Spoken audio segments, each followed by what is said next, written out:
Hello everyone, Scott Sylvan Bell coming to you live from the North Shore of Oahu. It is December 30th, 2014. Thought we'd talk about some sales training. It's 8:45 in the morning, 67 degrees, perfect day. We're talking about panic in the sales process. Now the first thing was strange situations. That's where somebody weird shows up and causes a problem for you. That's the sniper. The second thing was no money in your own bank account, and that creates a challenge. The third thing was being needy. Fourth thing was going to a quick discount. Fifth thing was shortening the presentation. Seventh thing was finding all the flaws in your presentation because of having a short presentation. And the eighth thing is, what happens is when you're having a problem and you're having panic in the sales process, it typically rolls over to the next call. And each time that you're having an issue, it feeds the next problem that you're having. Now, what happens is this creates all the things that we talked about, all these steps that we went through, it recaps all of them and it goes through all of them and it just starts pulling from your sales performance. Because remember, it's not a sales call, it's performance. And it creates a lot of issues for you. So what happens is one bad sales call isn't really that big of a deal. The second bad one, now things start. So this is typically what happens in the mind of the salesperson. So they miss the first sales call, okay, no big deal. The second one they miss, they're like, okay, I missed a sales call and my dog doesn't like me. Okay, the third one they miss, I missed a sales call, my dog doesn't like me, and now my kids hate me. And then the fourth one is, I missed a sales call, my dog doesn't like me, my kids hate me, now my wife hates me.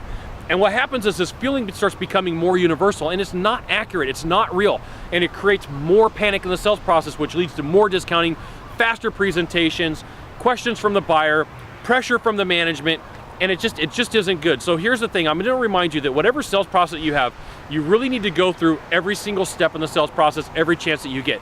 And you're like, Scott, but I think that this, you're gonna say I know, but it's gonna come out to I think. I thought that the buyer was ready to buy.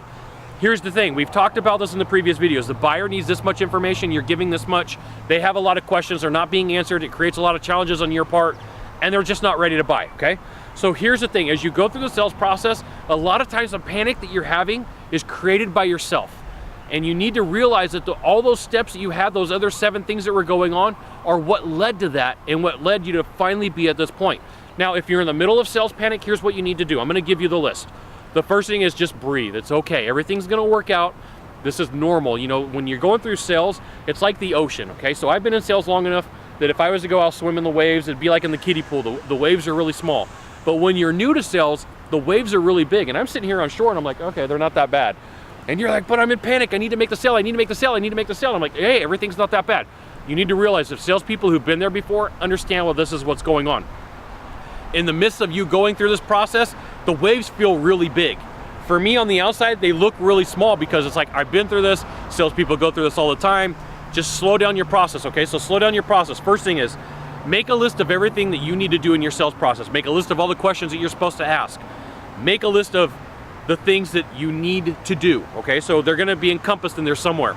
And then when you're done with your next sales call, check off all the ones that you did, and if you didn't do them, ask yourself why. Why didn't I do them?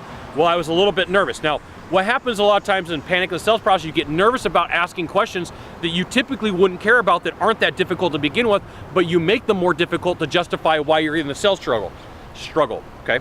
So you gotta be careful with this because you're creating a lot of problems for yourself and you're creating your own self-sabotage, all right? So go through your entire sales process, do everything that you're supposed to. Everything is gonna be okay. There's no reason to create panic in your sales process for yourself. Now, if you could do a small favor for me in the box down below, leave a comment, question, or story, that'd be fantastic, about sales panic, to the right or to the left. Yeah, like, I don't want your spam links, right? I don't really care about, you know, your books or, you know, I gotta watch your rap video. I don't care about that. So make it about the video, okay? To the right or to the left, there's a subscribe button. And then, you know, you can send it out to all your friends because you gotta subscribe.